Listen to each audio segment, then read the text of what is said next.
Welcome to the shadows. This is MrsSinister, where terrifying tales lull you to sleep.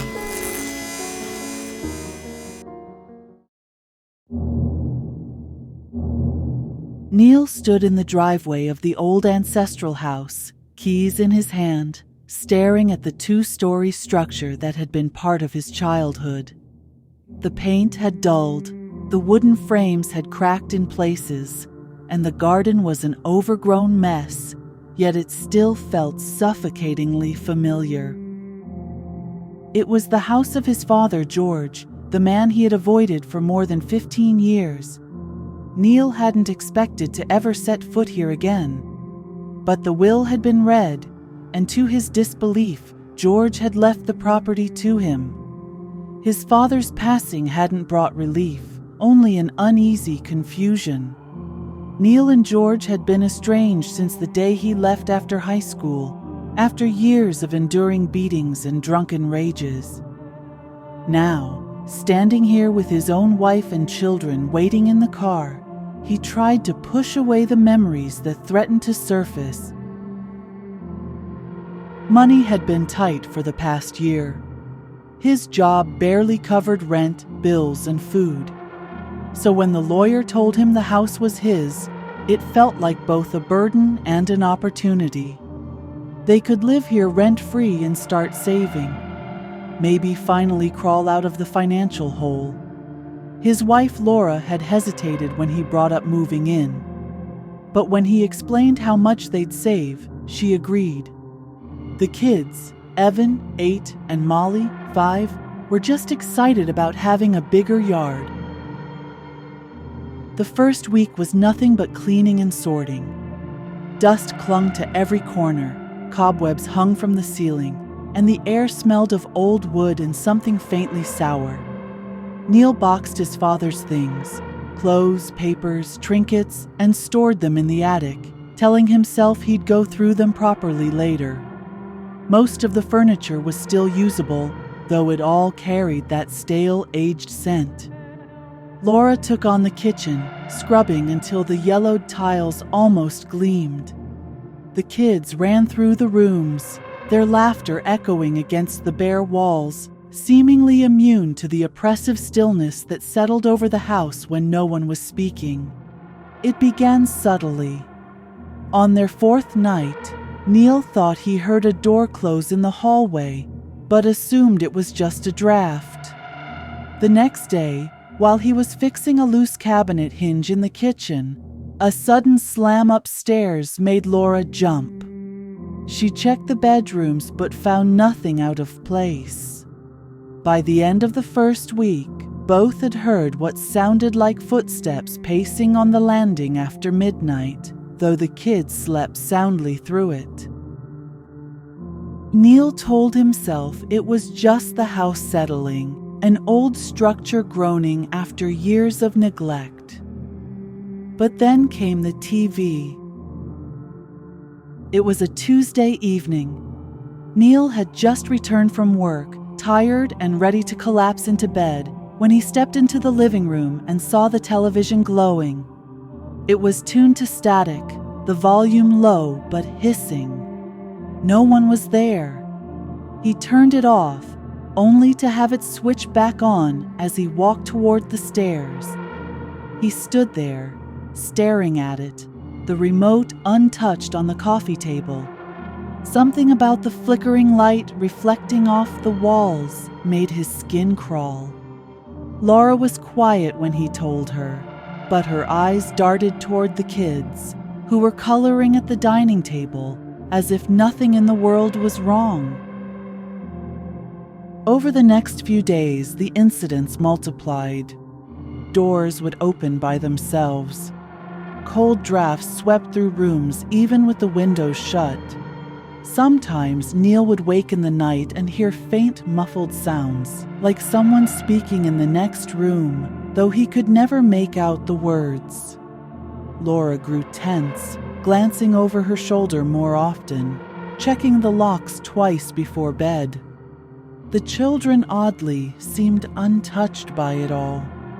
They played and laughed as usual, never mentioning strange noises or feelings. One night, Neil woke abruptly. He didn't know what had pulled him from sleep, but his heart was pounding. In the dim glow from the streetlight filtering through the curtains, he saw it. A figure standing in the corner of the bedroom. Shadowy, unmoving, its gaze fixed on him.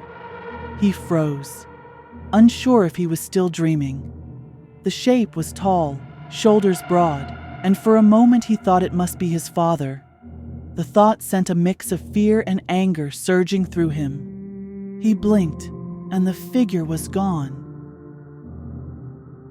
The next day at work, Neil couldn't focus. The memory of the shadow gnawed at him. When he came home, the living room smelled faintly of alcohol, sharp and sour, the way the house used to smell when George was alive. He found himself pacing, torn between wanting to confront whatever it was and wanting to ignore it entirely. That night, lying in bed, he whispered into the dark, speaking to his father as if he could hear. He apologized for the years of silence, for the bitterness, for leaving. He told him he had a family now, that they didn't deserve to live in fear, and begged him to stop. Silence answered him. But a few nights later, he saw the figure again. This time, it was closer. It stood at the foot of the bed, still and silent.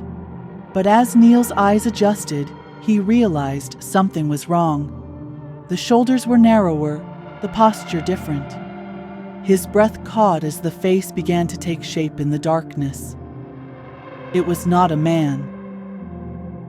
The figure was a woman, her hair long and stringy, her eyes dark pits that seemed to drink in the faint light. Her mouth hung slightly open as though she were about to speak, but no sound came. She didn't look at Laura, sleeping beside him, only at Neil. Her gaze unblinking. A coldness spread through the room, seeping into his bones, and for a moment he couldn't move. Then, as suddenly as she had appeared, she was gone, leaving only the faint impression that the air had been heavier while she was there. From then on, Neil could never quite shake the feeling of being watched. The woman appeared sporadically in the hallway by the living room doorway, once reflected in the dark screen of the TV. He never recognized her, no matter how hard he searched his memory. Laura started asking if they could move out, but Neil told her they couldn't afford it. He tried to convince himself it was all in his head, the product of stress and bad sleep, but the truth was harder to deny each time he saw her. The activity escalated. Furniture would be subtly out of place in the morning. The smell of alcohol sometimes mixed with a faint, sickly sweet odor that reminded Neil of rotting flowers. Once he came home to find all the kitchen cabinets open, every dish and glass neatly lined up on the counter. The kids remained unaffected, cheerful and oblivious, though Neil sometimes caught them staring at corners or doorways with quiet expressions, as if listening to something he couldn't hear. Weeks turned into months, and the woman's presence became part of their lives. Neil stopped trying to talk to her. He didn't know who she was or why she haunted the house, but she never touched them, never spoke. She only watched. Some nights he would wake to find her sitting in the old armchair in the corner of the bedroom, her hands resting in her lap, her head tilted ever so slightly. Neil began to wonder if the haunting had nothing to do with his father at all. Maybe George had known she was here. Maybe she had been here long before them, long before him. But whatever her story was, Neil realized something chilling. She wasn't going to leave. And for now, neither could they. So he endured. He worked each day, came home each night, and lived with the knowledge that a woman he did not know stood in the shadows of his home, watching him, waiting for reasons he could not guess. He told himself that one day he would have enough money to move his family somewhere safe, somewhere new. Until then, he kept his eyes forward and tried not to look at the corners of the room.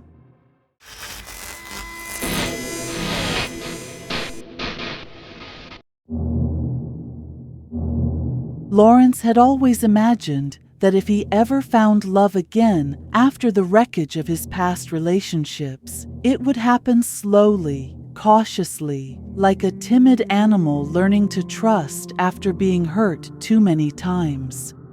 But Georgina arrived in his life like a sudden gust of warm wind, sweeping away the debris of his heartbreak with her laughter, her warmth, and her uncanny ability to make him feel like he was worth something again.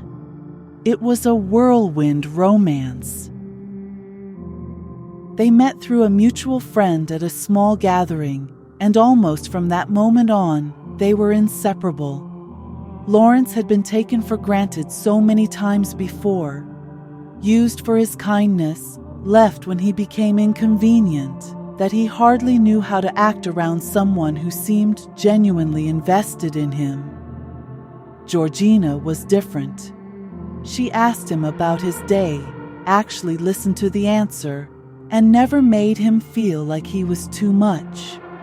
She had a good job, better than his in fact, and when they decided to live together, she volunteered to pay most of the bills without hesitation. That was a new experience for him. Someone giving more than they took.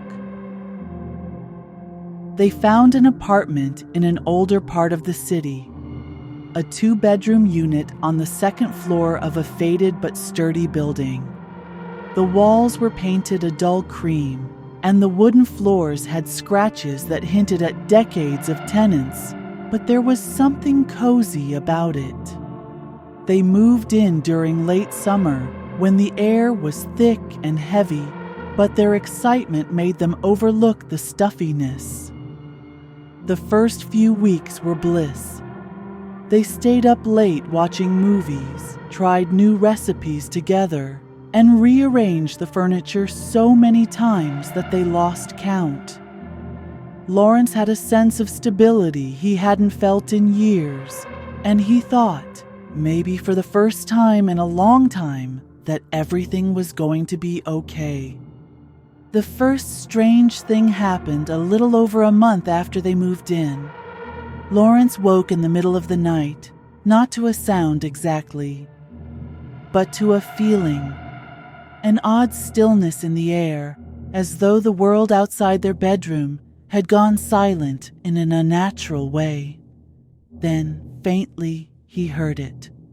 Voices, muffled and indistinct, coming from somewhere beyond the bedroom door. He thought it might be the neighbors, though the building's thick walls usually kept outside noises at bay. The voices didn't sound like conversation. They rose and fell in an odd cadence, more like chanting. By the time he gathered the courage to get up and check, the sound had faded. He went back to bed, unsettled but unwilling to wake Georgina over what might have been his imagination. Over the next few weeks, more small oddities crept in. The kitchen cabinet doors would be ajar in the morning, even though Lawrence was certain they'd closed them the night before. Once the bathroom door swung open on its own as he passed by, the hinges creaking like something from an old horror movie. He told himself there were logical explanations. Old buildings shifted and groaned, doors weren't always hung perfectly, and neighbors could be louder than they realized. But then Georgina began to change. She was still affectionate, still kind, but there was a tightness to her now, as though she were constantly watching for something. She jumped at small noises. She double-checked the locks before bed, sometimes getting up twice to make sure they were secure. Lawrence noticed dark circles forming under her eyes, and when he asked if she was sleeping well, she brushed it off. More than once, he woke in the middle of the night to a faint, unfamiliar smell. Sweet, smoky, clinging to the air like a shadow. It took him a while to place it. Incense. But they didn't own any incense, at least as far as he knew. The tension eased after a while. The noises and odd happenings stopped, and Georgina seemed to relax again. They slipped back into their routines, and Lawrence almost forgot about the incidents. Until a small, ordinary moment brought everything back. One afternoon, Lawrence was working at the small desk in their bedroom. His pen rolled across the surface and dropped to the floor, bouncing once before sliding under the bed. He sighed and got down on his knees to retrieve it, but the pen had rolled further than expected. He pulled the bed slightly away from the wall to reach it, and froze. There, etched into the wooden floor beneath where they slept, was a symbol. It was about the size of a dinner plate, drawn in dark, almost black lines. The design was intricate, made of twisting curves and sharp points, with small markings around the edges that looked like runes. Lawrence didn't recognize it, but something about it made his skin crawl. It didn't look like a doodle or a random stain. It looked deliberate, ritualistic. He touched it with the tip of his finger and found that it was slightly rough to the touch, as though burned into the wood. He didn't tell Georgina about it. Something in him warned against it, though he couldn't explain why. Instead, he began to quietly observe. He noticed that Georgina often stepped outside late at night, moving toward the back of the building. Sometimes she was gone only a few minutes, other times longer. He also noticed the smell of incense was strongest on those nights. Once, unable to resist, he peeked out the back window and saw her standing in the small patch of grass behind the building. She was facing away from him, her hands moving in deliberate gestures, her head bowed slightly. Her lips moved, but he couldn't hear what she was saying. The unease built until one day. While Georgina was at work, Lawrence came home early. He began to look through her things, something he had never done before. In the back of her closet, behind a box of shoes, he found a small wooden chest. Inside were items that made his breath catch. Bundles of dried herbs tied with string, a small dagger with a black handle, stones etched with strange markings, and several small jars filled with substances he didn't recognize.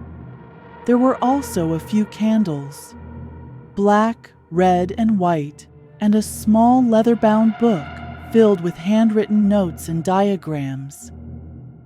His first thought was disbelief. His second was fear.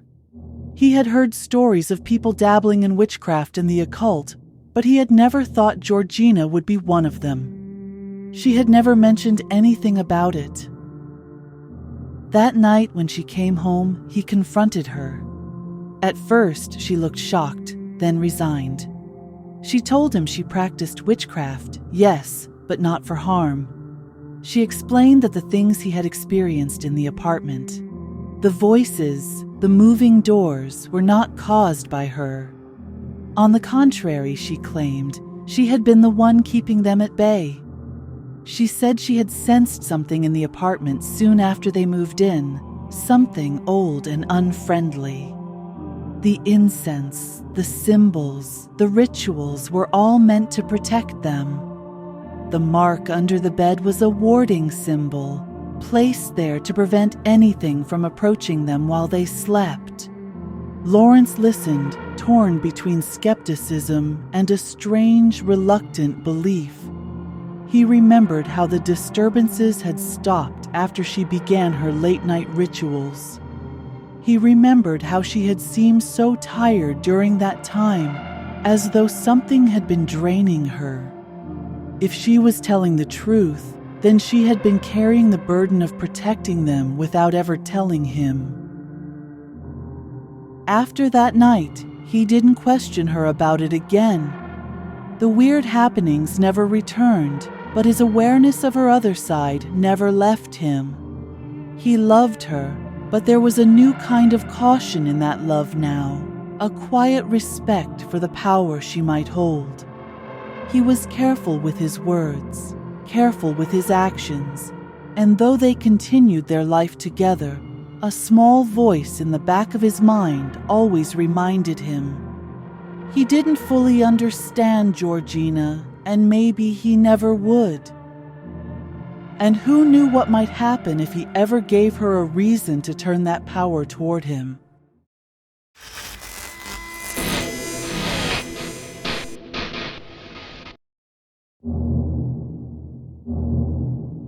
Veronica had spent almost 2 decades selling dreams that weren't hers. Every handshake with a new homeowner, every signed deed, every congratulatory pat on the back carried a faint sting. She had become one of the most reliable real estate agents in her firm, navigating recessions, housing booms, and the fickleness of the market. She prided herself on the fact that no matter how difficult things became, she remained loyal to her work. She had secured lives for others, watched young couples hold hands in the glow of their first mortgage, heard the laughter of families echo through freshly painted halls as they picked rooms for their children. And every time she handed over a set of keys, she felt a pang deep inside her chest. For all her diligence, she lived in a cramped apartment with thin walls and rattling pipes, barely large enough for herself, let alone her husband Corey after they married. The irony never left her.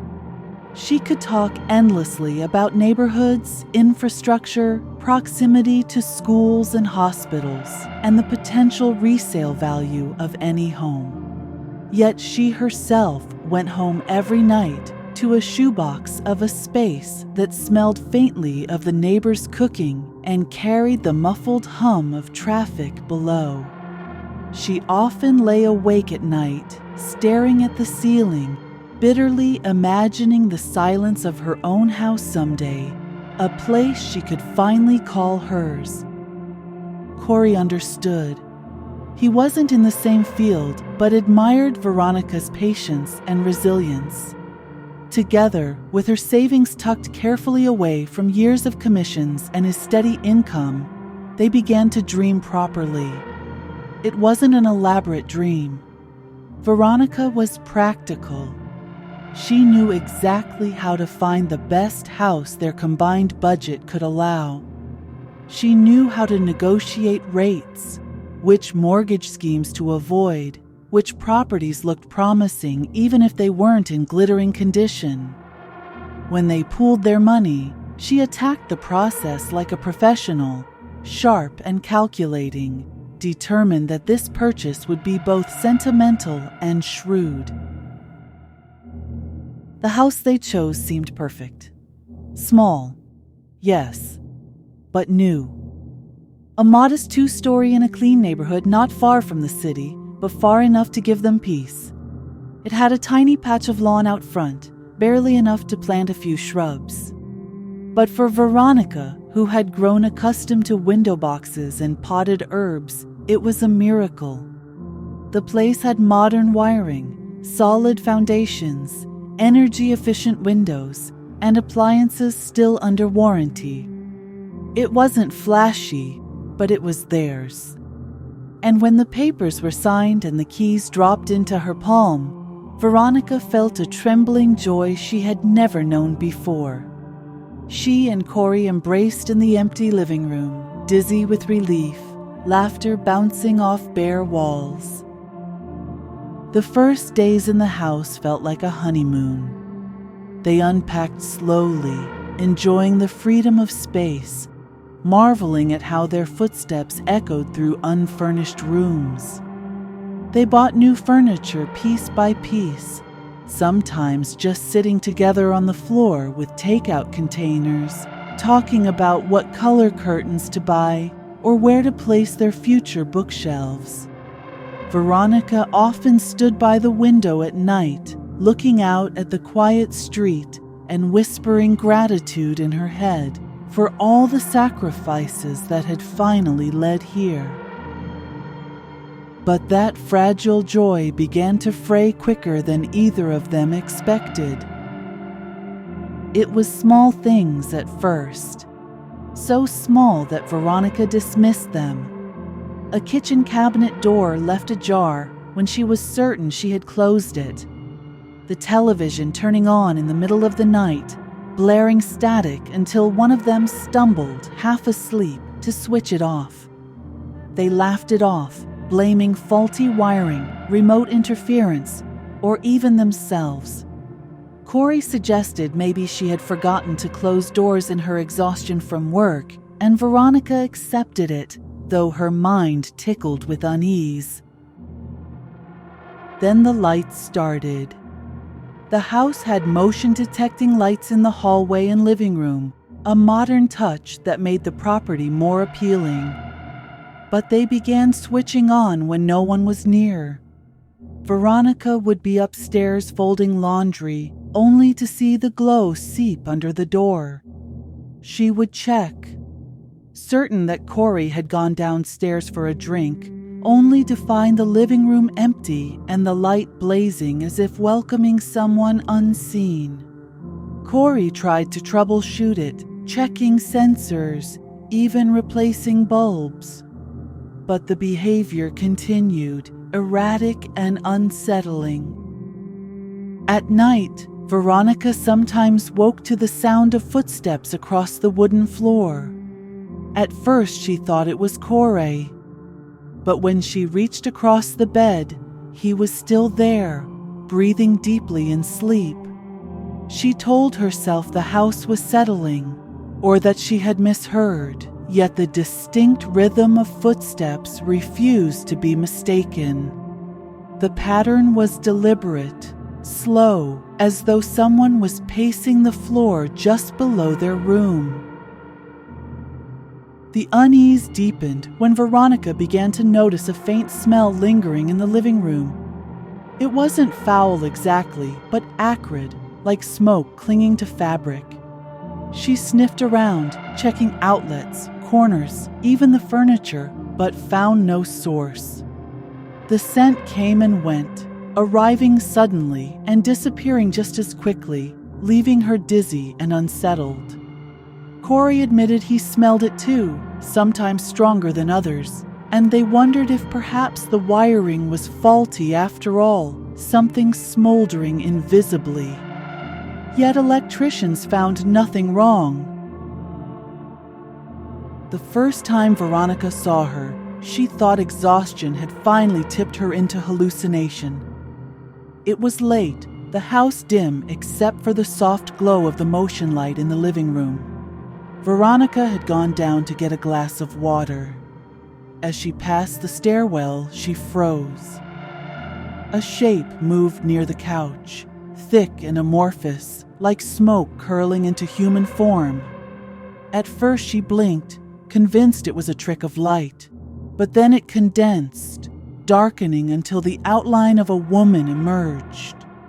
A woman in black, her dress flowing like heavy fabric caught in water, her face obscured as though hidden behind shadow. Veronica's breath caught in her throat, the glass slipping from her hand to shatter against the tile. In the blink of an eye, the figure dissipated, scattering into nothing but the lingering acrid smoke. She told herself she had imagined it. Stress, fatigue, nerves. But the fear in her chest would not leave.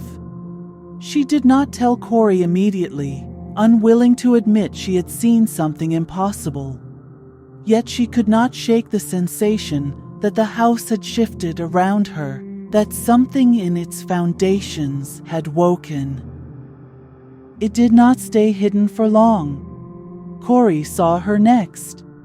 He came home late from work, entering the living room with a weary sigh of a long day, only to freeze as Veronica found him staring into the corner of the room, face pale and eyes wide. He later confessed he had seen the same woman standing by the window, her form both solid and insubstantial, as though she existed halfway between smoke and flesh. By the time he blinked, she was gone, but the imprint of her presence lingered, cold and heavy. From that moment, the house no longer felt like theirs. Every creak, every flicker of light, every whisper of wind carried weight. The woman appeared more frequently, sometimes lingering long enough for both of them to stand frozen, hearts racing, watching as she drifted across the room, dissolving into corners, or vanishing when they dared to move closer.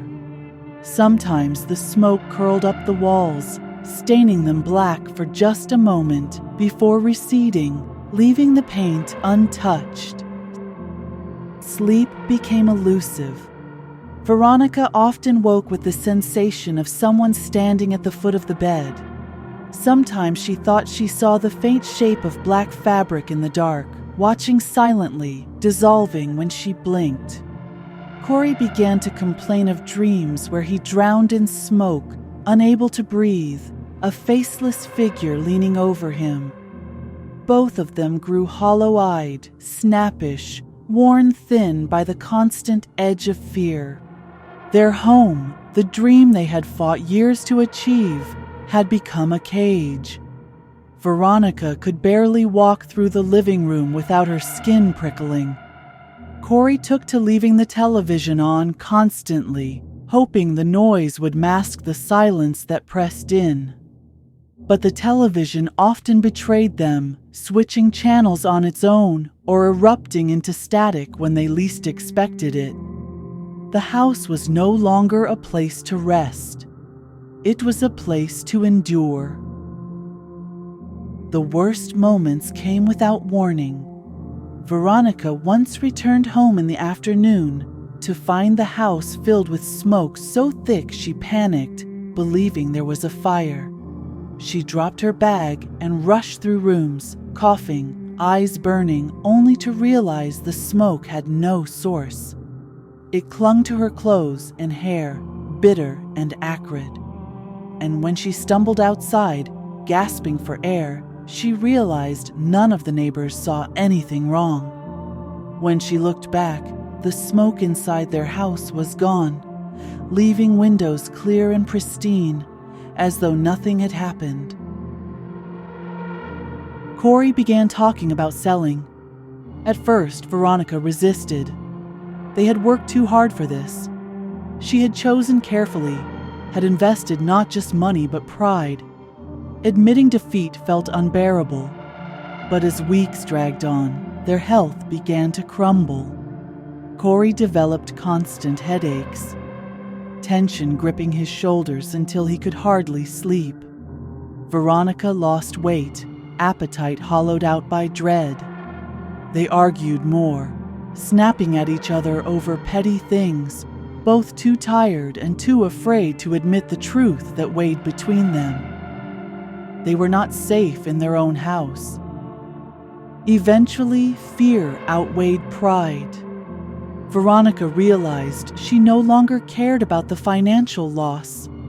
She no longer cared about the years of saving, the carefully constructed plan. None of it mattered if she lost her sanity within these walls.